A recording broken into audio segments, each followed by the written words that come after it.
तो कॉलेज के टाइम से ही आपने सिविल सर्वेंट बनने का सपना देखा।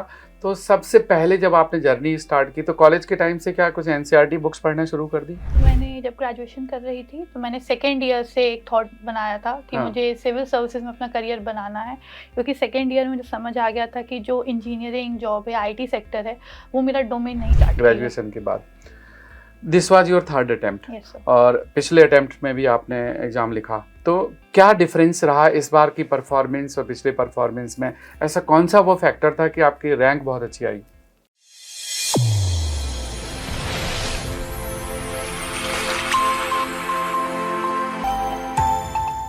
दोस्तों, मैं हूं बी सिंह और आप देख रहे हैं सिविल सर्विसेज 2022 टॉपर स्टॉक। आज के टॉपर स्टॉक में मेरे खास मेहमान हैं स्वाति शर्मा। स्वाति मध्य प्रदेश की बेटी हैं और स्वाति ने सिविल सर्विसेज 2022 में ऑल इंडिया रैंक 15 अचीव की है। जी हाँ, और ये मध्य प्रदेश की स्टेट टॉपर भी हैं सिविल सर्विसेज में। इनकी खास बात यह है कि ये इंजीनियर हैं, बीई इन कंप्यूटर साइंस इन्होंने किया है। उसके बाद सोशियोलॉजी ऑप्शनल सब्जेक्ट से सिविल सर्विसेज में थर्ड अटेम्प्ट में इन्होंने 15th रैंक अचीव की है। Swati, many congratulations. स्वाति के बारे में मैं और बताना चाहूँगा कि बहुत ही मिडिल क्लास से आती हैं, बहुत ही हम्बल बैकग्राउंड है। इनकी मदर हाउस मेकर हैं, साथ में माता जी को भी मेरे तरफ से प्रणाम। और बहुत ही एक छोटी जगह से आ करके जबलपुर, एक हम टियर 2 टियर 3 ही सिटी ही कहेंगे, वहाँ से सिविल सर्विसेज जैसे एग्ज़ाम में ऑल इंडिया रैंक 15 लाना, ये बहुत काबिले तारीफ़ है। और आज बात करेंगे स्वाति से कि उनके सिलेक्शन में उनकी प्रिपरेशन स्ट्रैटेजी क्या रही। और मुझे उम्मीद है कि बहुत सारे यंग स्टूडेंट्स, उनको यहाँ से कुछ सीखने को मिलेगा और अपनी प्रिपरेशन को उसी हिसाब से आगे कैरी ऑन करने के लिए कुछ एक नई दिशा मिलेगी। तो स्वाति, मेरा पहला सवाल तो यह है कि आपने यूपीएससी की तैयारी करने के बारे में कब सोचा? शुरुआत कब की? सर, ये मैंने जब ग्रेजुएशन कर रही थी तो मैंने सेकेंड ईयर से एक थॉट बनाया था कि मुझे सिविल सर्विसेज में अपना करियर बनाना है, क्योंकि सेकेंड ईयर में मुझे समझ आ गया था कि जो इंजीनियरिंग जॉब है, आईटी सेक्टर है, वो मेरा डोमेन नहीं है। मुझे ऐसा लगा वहाँ उतना अच्छे से मीनिंगफुली कंट्रीब्यूट नहीं कर पाऊंगी। हो सकता है सारी फैसिलिटीज़ हो, मैं बहुत ज़्यादा अर्न भी करूँ, बट एक सेल्फ सेटिस्फैक्शन होता है, मेरे लिए वो ज़्यादा इंपॉर्टेंट था। तब मैं जब करियर प्रोस्पेक्ट्स देखे तो मुझे लगा सिविल सर्विसेज ऐसा अच्छे मतलब जोन है जहाँ मतलब मैं ज़्यादा मीनिंगफुली कंट्रीब्यूट करूँगी, किसी न किसी की लाइफ इन्फ्लुएंस करूंगी डायरेक्टली ग्राउंड लेवल पे, इसलिए मैंने तब स्टार्ट किया था। तो कॉलेज के टाइम से ही आपने सिविल सर्वेंट बनने का सपना देखा। तो सबसे पहले जब आपने जर्नी स्टार्ट की तो कॉलेज के टाइम से क्या कुछ एनसीईआरटी बुक्स पढ़ना शुरू कर दी? सर, मैंने फाइनल ईयर में थोड़ा बहुत देखा था, सिलेबस देखा था और एनसीईआरटी 1-2 बुक्स रीड की थी। बाकी मैं जो अपनी मेन जर्नी है ये प्रिपरेशन की, वो मैंने अपने ग्रेजुएशन के बाद स्टार्ट की। ग्रेजुएशन के बाद this was your third attempt. Yes, sir. और पिछले अटेम्प्ट में भी आपने एग्जाम लिखा, तो क्या डिफरेंस रहा इस बार की परफॉर्मेंस और पिछले परफॉर्मेंस में? ऐसा कौन सा वो फैक्टर था कि आपकी रैंक बहुत अच्छी आई? सर, लास्ट ईयर मैंने मेंस जैसे आपने बताया लिखा था, तो लास्ट ईयर मुझे लगता है मुझे थोड़ा सिलेबस का उतना डिटेल अंडरस्टैंडिंग नहीं क्रिएट हुआ था। तो वहाँ कहीं मैं लैग कर रही थी। उसके अलावा जो आई थिंक मेरे पास कंटेंट था, लेकिन उसको प्रेजेंट करने का एक वे मुझे अच्छे से नहीं आता था, जिसमें मैंने अपनी मिस्टेक देख के मैंने वर्क किया, जिसके कारण मेरी रैंक इम्प्रूव हो गई है। राइट। तो ये 2 चीज़ों में मैंने वर्क किया था। ग्रेट। तो दोस्तों, स्वाति का एक्सपीरियंस ये कहता है कि कंटेंट और लिखने का तरीका, मतलब राइटिंग स्किल्स, ये इम्प्रूव करना जरूरी है। आपका बैकग्राउंड एक मिडिल क्लास का है और एक छोटी सी जगह से आते हैं, तो वहाँ तो बहुत चैलेंजेस होते हैं, पढ़ाई के रिसोर्सेज नहीं होते। दिल्ली जैसी जगह में आके पढ़ाई करना एक बड़ा टफ होता है। तो किन किन परेशानियों को आपने बहुत फाइट किया और ओवरकम करके यहाँ तक पहुँचे? क्या ऐसी परेशानियाँ आती थी? सब परेशानियाँ स्टार्टिंग से इस जर्नी से एसोसिएटेड हैं एक्चुअली। मैं कभी अपने घर से दूर भी नहीं रही। सबसे पहले एक अलग रहना, अकेले रहना दिल्ली में, तो वो सबसे बड़ा एक चैलेंज था। उसके अलावा कोविड डेफिनेटली एक चैलेंज आई थिंक सभी की लाइफ में। It was a peak time of your preparation, covid period. So एक कोविड था, उसका फाइनेंशियल डिफिकल्टीज भी कुछ थी। उसके अलावा फिर मैंने 3 साल अपने घर पे रह के होम टाउन में प्रिपेयर किया जबलपुर में। वहाँ मटेरियल नहीं मिलता था। जो द हिंदू न्यूज़पेपर है वो भी 2 दिन लेट आता है, तो वो भी एक बहुत बड़ा इशू था। आपको तो बहुत सफ़र करना पड़ा, और छोटी जगह में एक तो मटेरियल नहीं है, फिर फाइनेंशियल प्रॉब्लम होने की वजह से रिसोर्सेज लिमिटेड थे, और न्यूज़पेपर के लिए भी 2-2 दिन तक वेट करना पड़ता, क्योंकि हिंदू तो एनसीआर में तुरंत मिल जाता है, बट वहाँ तो आप स्पेशल ऑर्डर करके मंगाते होगे। यस सर, फिर मैं कभी कभी ऑनलाइन पढ़ लिया, क्योंकि आई थिंक 2 दिन बाद को न्यूज़पेपर एक तरह से कुछ सेंस नहीं लगता था मुझे, अगर करंट जितना मैं पढ़ सकूँ, तो फिर मैं ऑनलाइन पढ़ने की कोशिश करती थी। उसके अलावा मटेरियल भी मैं दिल्ली से कोरियर फिर करवाती थी, लॉकडाउन में वो भी डिले हो जाया करता था। तो प्रीलिम्स में आपका स्कोर कैसा रहा था और मेंस में कैसा रहा, फिर इंटरव्यू में कैसा रहा, कुछ मार्कशीट आप शेयर कर पाओगे? मार्क्स ये सब प्रीलिम्स में मेरा 116 पॉइंट समथिंग था, और जीएस में, तब जीएस तो बहुत में, अच्छा और था। सीसेट में 96 पॉइंट समथिंग था, और मेंस में मेरा 873 टोटल जीएस का मेंस का स्कोर है, और 162 मेरा इंटरव्यू का स्कोर है। स्वाति, आपका सोशियोलॉजी ऑप्शनल था, और सोशियोलॉजी में आपका स्कोर कैसा रहा? और सर मेरा पेपर 1 में 160 था, और पेपर 2 में 136 था। Okay, good. So it was 296। Yes, it was a very good score, क्योंकि इस बार ऑप्शनल में इतना अच्छा स्कोर नहीं आया। मतलब नॉर्मली 275 280 लोगों के स्कोर्स हैं, but 296 is very impressive score. आपके मेंस एग्जामिनेशन से रिलेटेड कुछ आपने एक्सपीरियंसेस शेयर करना चाहेंगे? क्योंकि बहुत सारे स्टूडेंट्स हैं अब जिनका प्रीलिम्स हो गया है, अब वो मेंस लिखने वाले हैं, तो मेंस के लिए आप क्या अपनी स्ट्रेटजी शेयर करना चाहेंगे? और सब मेंस का सबसे पहले यही है कि मेंस एग्जाम, मतलब एग्जाम जो राइटिंग होता है वो खुद बहुत हेक्टिक हो जाता है, बिकॉज हमें 6 आवर्स ऑलमोस्ट एक दिन में लिखना पड़ता है कंटिन्यूअसली, और हम कंटेंट भी हमें मेंटेन, ये नहीं कि हम फर्स्ट क्वेश्चन में कुछ लास्ट में कुछ, तो एक कंटेंट रहता है। आई थिंक जितनी आंसर राइटिंग प्रैक्टिस हम कर सकें मेंस के पहले, उतना अच्छा है।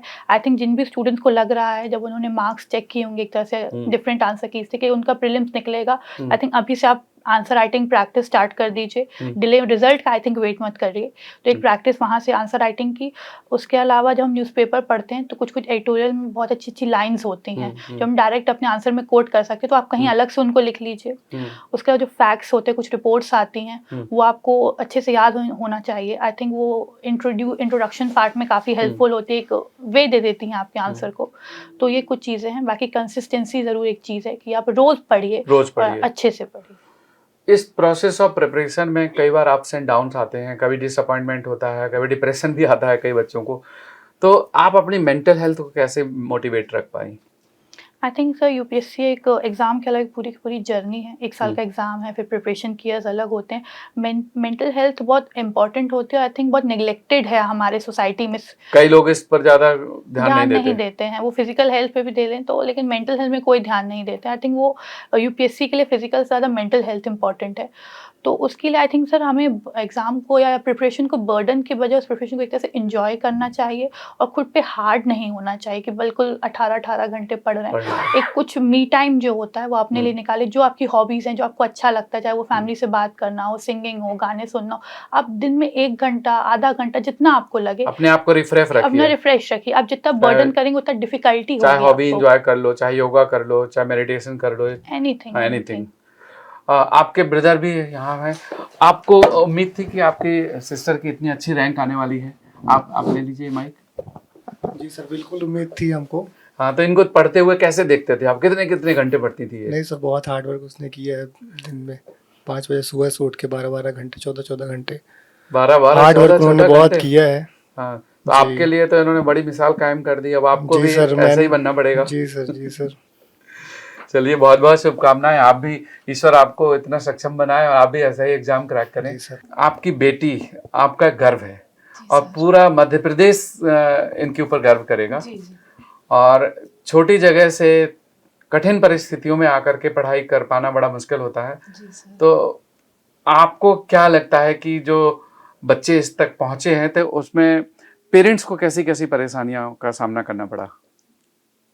पेरेंट्सों को तो करना पड़ता है सर, लेकिन अपने बच्चे की काबिलियत देखकर उनके साथ हमेशा खड़े रहें तो बच्चे एक दिन ऐसे ही कामयाबी मतलब हासिल करेंगे। बहुत आपने अच्छी बात कही कि बच्चों पे भरोसा होता है, लेकिन बच्चों के साथ खड़ा होना होता है। बस उसके हर उसमें हम खड़े थे। जब उसको जरूरत पड़ी तो हमने दिल्ली जबलपुर एक कर दिया था।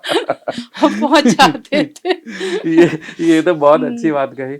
और अच्छा, इनकी क्या अच्छी हैबिट थी जो आपको बड़ी अच्छी लगती हो? छोटे में ये कैसे करती थी? अच्छी हैबिट तो बहुत सारी थी सर, जैसे दूसरों के बारे में सोचना, किसी गरीब के बारे में सोचना। जैसे रास्ते में हम लोग चल रहे हैं, कई बार ऐसे हादसे हुए, जैसे एक मतलब अभी का एक हादसा है, मतलब उसका पूरा सामान बच्चे का बिखर गया था। हम लोग गाड़ी से थे, फिर बोले मम्मी अपन रुकते हैं, हमारे पास जो सामान था पॉलीथीन थी, पूरा सामान डिग्गी में रखी और मतलब वो पॉलीथीन निकाल सभी लोग उसको देख देख के जा रहे थे, लेकिन फिर बाकी सब देख के जा रहे थे लेकिन ये कर रही थी। हाँ, फिर उठी, जैसे कभी ठेले वालों का सामान गिर जाए तो वो करना। और स्कूल में भी जैसे कभी क्लास में हमेशा फर्स्ट आती थी, कभी एक आध नंबर से, तो सब ऐसा ही बोला करती थी मम्मी सबके पापा पैसा खर्च करते हैं, सबको फर्स्ट आना चाहिए, इस बार नहीं आई तो अगली बार आ जाऊंगी। लेकिन मतलब सबके बारे में हमेशा सोचना था। देखिए सिविल सेवा परीक्षा, ये सिविल सेवा है। जी। सिविल सेवा में कंपैशन मतलब कि जो पंक्ति के लास्ट में जो खड़ा है व्यक्ति, जी। उसकी जिम्मेदारी को समझना और जी। उसकी हेल्प करना, यही सिविल सर्वेंट्स का मेन उनका एक गोल होना चाहिए और यही उद्देश्य भी होता है। बस यही देख के सर हिम्मत जुटा लिए थे और यहाँ लेके पहुंचे थे कि मतलब बच्चे में ये काबिलियत थी। तो बहुत बहुत धन्यवाद और कॉन्ग्रेचुलेशंस। जी सर, आप अपने और भी सभी लोगों को हमारी तरफ से उनको सबको प्रणाम जिनका कंट्रीब्यूशन इनके सिलेक्शन में रहा है और इन्होंने मेंस की टेस्ट सीरीज और इंटरव्यू प्रोग्राम नेक्स्ट आईएएस में किया था। आपका एक्सपीरियंस नेक्स्ट आईएएस का कैसा रहा? सर नेक्स्ट आईएएस का एक्सपीरियंस मेरा काफ़ी अच्छा ही था, स्पेशली इंटरव्यू गाइडेंस प्रोग्राम में काफ़ी सपोर्टिंग था। जब टेलीग्राम का पूरा ग्रुप बना था और इंजीनियरिंग वालों के लिए अलग से बना था, तो वो काफ़ी हेल्पफुल था क्योंकि टेक्निकल क्वेश्चंस आते हैं और हम लोग ऑलमोस्ट 4 इयर्स हो गए थे मुझे अपना इंजीनियरिंग बैकग्राउंड छोड़े, तो वो काफ़ी ज़रूरी था कि रिफ्रेश हो जाए पूरा जो नॉलेज हमारा था, तो काफ़ी हेल्पफुल था उस चीज़ में। आपके फाइनल इंटरव्यू में कोई सवाल पूछे गए टेक्निकल से रिलेटेड, इंजीनियरिंग से रिलेटेड, या लकीली बच गए? लकीली बच गए क्योंकि कोई भी क्वेश्चन नहीं था, नहीं पूछा गया। No sir. ये तो बहुत अच्छी बात है और उम्मीद है कि आप जिस मुकाम पे आप निकले हैं उसमें ईश्वर आपको और अच्छी सफलता दे। आप पूरे सोसाइटी की, देश की अच्छी सेवा करें और देश आपके अब हाथों में है, तो अब देश भी अच्छी नई मुकाम पर, ऊंचाइयों पर पहुंचे, ऐसे हम सभी लोग प्रार्थना करते हैं। बहुत बहुत धन्यवाद और कॉन्ग्रेचुलेशंस वंस अगेन। आपको भी मेरी तरफ से प्रणाम, आपको नमस्कार और सभी आपके जानने वालों को भी बहुत बहुत बधाइयाँ। Thank you sir, thank you.